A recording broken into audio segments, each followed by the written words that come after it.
Since the dawn of time, stories have played an integral part in being human.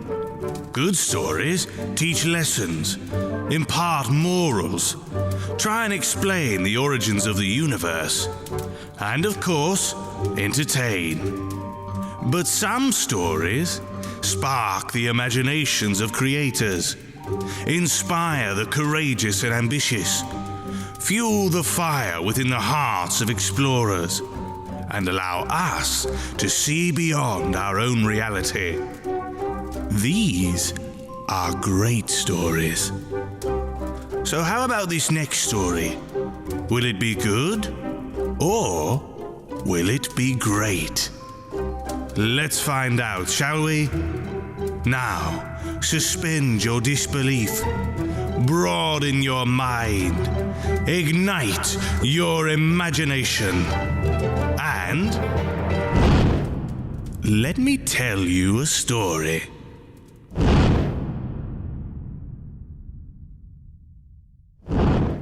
This is the story of the princess on the glass hill.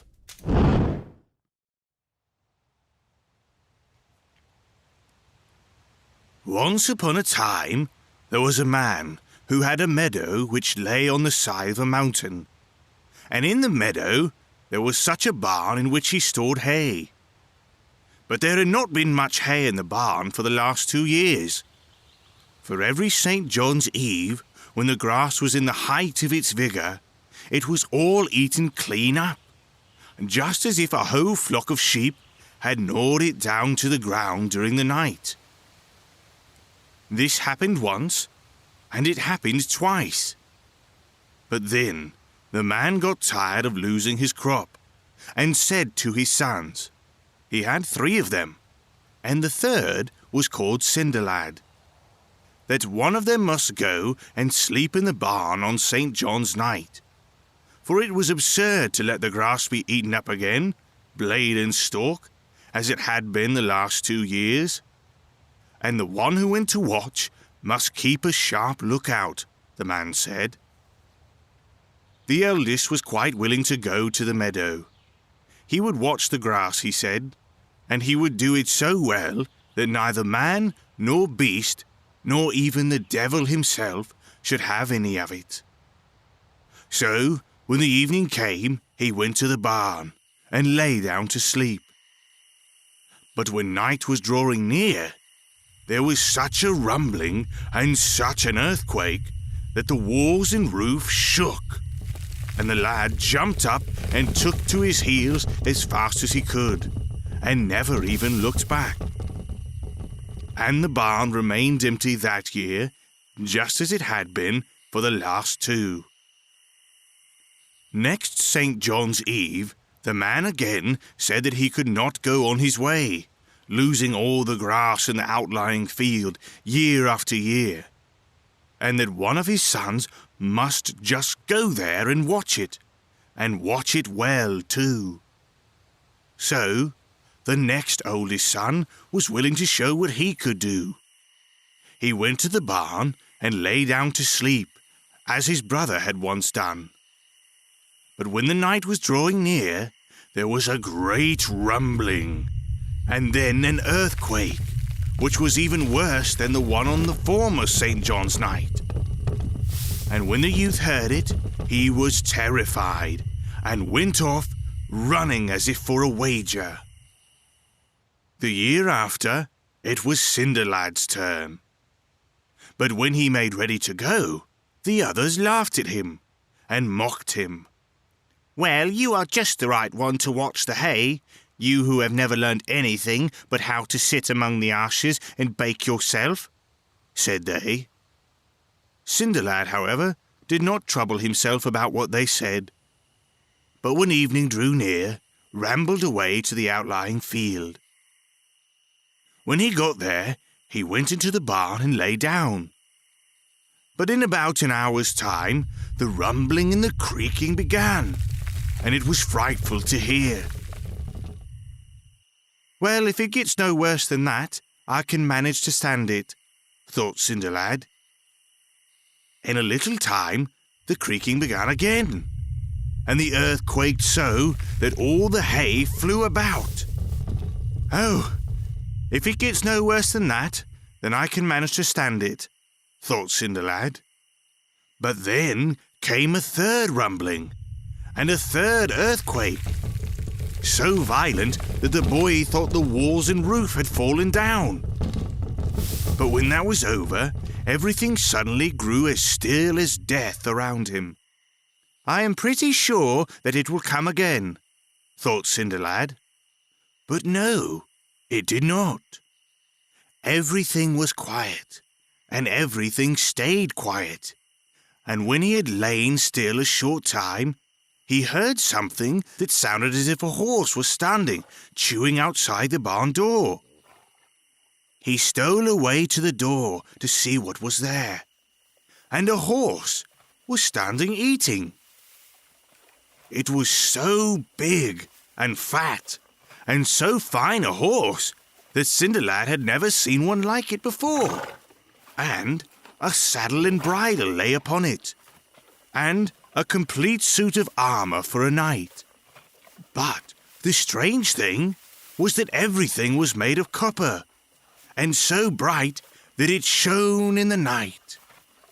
"Ha ha! It is thou who hast eaten up our hay," thought the boy. "But I will stop that." So he made haste and took out his steel for striking fire and threw it over the horse, and then it had no power to stir from the spot, and it became so tame that the boy could do with it what he liked. So he mounted it and rode away to a place which no one knew of but himself, and there he tied it up. When he went home again, his brothers laughed and asked how he had got on. "You didn't lie long in the barn, if even you have been so far as the field," said they. "I lay in the barn till the sun rose, but I saw nothing and heard nothing." "Not I," said the boy. "God knows what there was to make you two so frightened." "Well, we shall soon see whether you have watched the meadow or not," answered the brothers. But when they got there, the grass was all standing, just as long and as thick as it had been the night before. The next St. John's Eve, it was the same thing. Once again, neither of the two brothers dared to go to the outlying field to watch the crop. But Cinderlad went, and everything happened exactly the same as on the previous St. John's Eve. First, there was a loud rumbling, and then an earthquake. And then there was another, and then a third. But all three earthquakes were very much more violent than they had been the year before. Then everything became still as death, and the boy heard something chewing outside the barn door. So he stole as softly as he could to the door, and again there was a horse standing close by the wall of the house, eating and chewing. And it was far larger and fatter than the first horse, and it had a saddle on its back as well, and a bridle too, and a full suit of armour for a knight. But this one was all bright silver, and as beautiful as anyone could wish to see. "Ho, ho!" thought the boy. "Is it thou who eatest up our hay in the night? But I will put a stop to that." So he took out his steel for striking fire and threw it over the horse's mane, and the beast stood there as quiet as a lamb. Then the boy rode this horse too, away to the place where he kept the other, and then went home again. "I suppose you will tell us that you have watched well again this time," said the brothers. "Well, so I have," said Cinderlad. So they went there again, and there the grass was, standing as high and as thick as it had been before. But that did not make them any kinder to Cinderlad. When the third St. John's night came, neither of the two elder brothers dared to lie in the outlying barn to watch the grass, for they had been so heartily frightened the night that they had slept there, that they could not get over it. But Cinderlad dared to go, and everything happened just the same as on the 2 former nights. There were 3 earthquakes, each worse than the other, and the last flung the boy from one wall of the barn to the other. But then everything became still as death. When he had lain quietly a short time, he heard something chewing outside the barn door. Then he once more stole to the door, which was slightly ajar, and behold, a horse was standing just outside it, which was much larger and fatter than the 2 others he had caught. "Ho, ho! It is thou, then, who art eating up our hay this time," thought the boy. "But I will put a stop to that." So he pulled out his steel for striking fire and threw it over the horse, and it stood as still as if it had been nailed to the field, and the boy could do just what he liked with it. Then he mounted it and rode away to the place where he had the other 2, and then he went home again. Then the 2 brothers mocked him just as they had before, and told him that they could see that he must have watched the grass very carefully that night, for he looked just as if he were walking in his sleep. But Cinderlad did not trouble himself about that, but just bade them to go to the field and see. They did go, and this time too the grass was standing, looking as fine and thick as ever. The king of the country in which Cinderlad's father dwelt had a daughter whom he would give to no one who could not ride up to the top of the glass hill. For there was a high, high hill of glass, slippery as ice, and it was close to the king's palace. Upon the very top of this, the king's daughter was to sit with 3 golden apples in her lap. And the man who could ride up and take the 3 golden apples should marry her, and have half the kingdom. The king had proclaimed in every church in the whole kingdom, and in many other kingdoms too.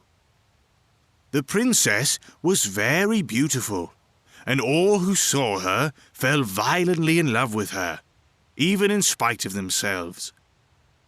So it is needless to say that all the princes and knights were eager to win her, and half the kingdom besides.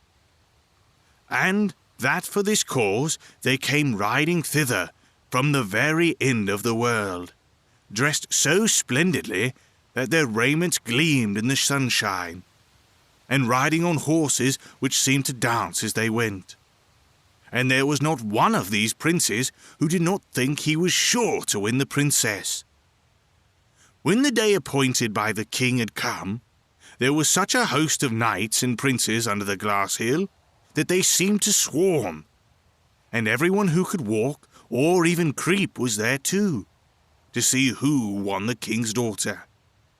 Cinderlad's 2 brothers were there too, but they would not hear of letting Cinderlad go with them, for he was so dirty and black with sleeping and grubbing among the ashes, that they said everyone would laugh at them if they were seen in the company of such an oaf. "Well then, I will go all alone by myself," said Cinderlad. When the 2 brothers got to the glass hill, all the princes and knights were trying to ride up it, and the horses were in a foam. But it was all in vain, for no sooner did the horses set foot upon the hill than down they slipped, and there was not one which could get even so much as a couple of yards up. Nor was that strange, for the hill was as smooth as a glass window pane, and as steep as the side of a house. But they were all eager to win the king's daughter and half the kingdom. So they rode and they slipped, and thus it went on. At length all the horses were so tired that they could do no more, and so hot that the foam dropped from them, and the riders were forced to give up the attempt. The king was just thinking that he would cause it to be proclaimed that the riding should begin afresh on the following day, when perhaps it might go better.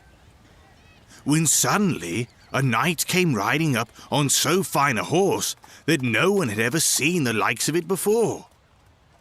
And the knight had armor of copper, and his bridle was of copper too, and all of his accoutrements were so bright that they shone in the sun. The other knights all called out to him that he might as well just spare himself the trouble of trying, for it was, of course, no use. But he did not heed them, and rode straight off to it, and went up as if it were nothing at all. Thus he rode for a long way. It may have been a third part of the way up. But when he had got so far, he turned his horse round and rode it down again. But the princess thought she had never yet seen so handsome a knight, and while he was riding up, she was sitting thinking, "Oh, how I hope he may be able to come to the top." And when she saw that he was turning his horse back, she threw one of the golden apples down after him, and it rolled into his shoe. But when he had come down off the hill, he rode away, and that so fast that no one knew of what had become of him. So all the princes and the knights were bidden to present themselves before the king that night, so that he who had ridden so far up the glass hill might show the golden apple which the king's daughter had thrown down. But no one had anything to show. One knight presented himself after the other, and no one could show the apple. That night, Cinderlad's brothers came home again, and had a long story to tell about riding up the glass hill. At first they said there was not one who was able to get even 50 as much as one step up. But then came a knight who had armor of copper, and a bridle of copper, and his armor and trappings were so bright that they shone to a great distance, and it was something like a sight to see him riding. He rode 1/3 of the way up the glass hill, and he could easily have ridden the whole of it if he had liked. But he had turned back, for he had made up his mind that that was enough for once. "Oh, I should have liked to see him too, that I should," said Cinderlad, who was as usual sitting by the chimney among the cinders. "You indeed," said the brothers. "You look as if you were fit to be among such great lords. Nasty beast that you are to sit there." Next day, the brothers were setting out again, and this time too Cinderlad begged them to let him go with them and see who rode. But no, they said he was not fit to do that, for he was much too ugly and dirty. "Well, well, then I will go out all alone by myself," said Cinderlad. So the brothers went to the glass hill, and all the princes and knights began to ride again. And this time they had taken care to roughen the shoes of their horses. But that did not help them. They rode and they slipped as though they had done the day before, and not one of them could even get so far as a yard up the hill. When they had tied out their horses so they could do no more, they again had to stop altogether. But just as the king was thinking that it would be well to proclaim that the riding should take place next day for the last time, so that they might have one more chance, he suddenly bethought himself that it would be well to wait a little longer to see if the knight in copper armor would come on this day too. But nothing was to be seen of him. Just as they were still looking for him, however, a knight came riding on a steed that was much, much finer than which the knight in copper armor had ridden. And this knight had silver armor, and a silver saddle and bridle, and all was so bright that they shone and glistened when he was a long way off. Again the other knights called to him, and said that he might just as well give up the attempt, for it was useless to try. But the knight paid no heed to that, but rode straight away to the glass hill, and went still further up than the knight in copper armor had gone. But when he had risen 2/3 of the way up, he turned his horse around and rode down again. The princess liked this knight still better than she had the other, and sat longing that he might be able to get up above. And when she saw him turning back, she threw the second apple after him, and it rolled into his shoe. And as soon as he got down the glass hill, he rode away so fast that no one could see what had become of him. In the evening, when everyone was to appear before the king and princess, in order that he who had the golden apple might show it, one knight went in after the other, but none of them had a gold apple to show. At night, the two brothers went home as they had done the night before, and told how things had gone, and how everyone had ridden, but no one had been able to get up the hill. But, last of all, they said, came one in silver armour, and he had a silver bridle on his horse, and a silver saddle, and oh, but he could ride. He took his horse 2/3 of the way up the hill, and then he turned back. He was a fine fellow, said the brothers. And the princess threw the second golden apple to him. Oh, how I should have liked to have seen that too, said Cinderlad. Oh, indeed. He was a little brighter than the ashes you sit grubbing among, you dirty black creature, said the brothers. On the third day, everything went just as on the former days. Cinderlad wanted to go with them to look at the riding, but the two brothers would not have him in their company. And when they got to the glass hill, there was no one who could ride even so far as a yard up it. And everyone waited for the knight in silver armour, but he was neither to be seen nor heard of. At last, after a long time, came a knight riding upon a horse that was such a fine horse its equal had never been seen. The knight had golden armour, and the horse a golden saddle, and these were all so bright that they shone and dazzled everyone, even while the knight was still at a great distance. The other princes and knights were not even able to call him to tell him how useless it was to try and ascend the hill, so amazed were they at the sight of his magnificence.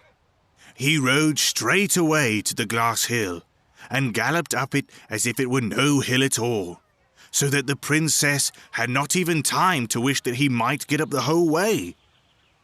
As soon as he had ridden to the top, he took the third golden apple from the lap of the princess, and then turned his horse about and rode down again, and vanished from their sight before anyone was able to say a word to him. When the two brothers came home again, they had much to tell of how the riding had gone that day, and at last they told about the knight in the golden armour. He was a fine fellow, that was. Such another splendid knight is not to be found on earth, said the brothers. Oh, how I should have liked to have seen him too, said Cinderlad. Well, he shone nearly as brightly as the coal heaps that thou art always raking lying among. Dirty black creature that thou art, said the brothers. Next day all the knights and princes were to appear before the king and princess. It had been too late for them to do it the night before, in order that he who had the golden apple might produce it. They all went in turn, first princes and then knights, but none of them had a golden apple. But somebody must have it, said the king, for with our own eyes we saw a man ride up and take it. So he commanded that everyone in the kingdom should come to the palace and see if he could show the apple. And one after the other they all came, but no one had the golden apple. And after a long, long time, Cinderlad's two brothers came likewise. They were the last of all, so the king inquired of them if there was no one else in the kingdom left to come. Oh, yes, we have a brother, said the two, but he never got the golden apple. He never left a cinder heap on any of the 3 days. Never mind that, said the king. As everyone else has come to the palace, let him come too. So Cinderlad was forced to go to the king's palace. "Hast thou the golden apple?" asked the king. "Yes. Here is the first, and here is the second, and here is the third," said Cinderlad.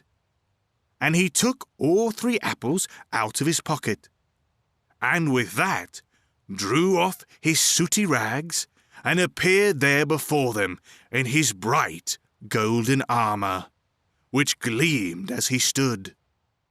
"Thou shalt have my daughter, and half my kingdom, and thou hast well earned both," said the king. So there was a wedding, and Cinderlad got the king's daughter, and everyone made merry at the wedding. For all of them could make merry, though they could not ride up the glass hill. And if they have not left off their merrymaking, they must be at it still. So, was it a good story? Or was it a great story? Don't worry if you don't know, because the difference between a good story and a great story all depends on who's listening. So, whether they're heard round the fire, read in the pages of a book, acted out in a play, or simply absorbed with the inventions of the era, stories will continue to shape us as long as we keep listening. Now, ask yourself, did this story shape you? Until next time, if you'll have me, and if you will, let me tell you a story. Let Me Tell You a Story is a Railcar Studios production. For more information on the show and how you too can become a storyteller, visit lmtys.com.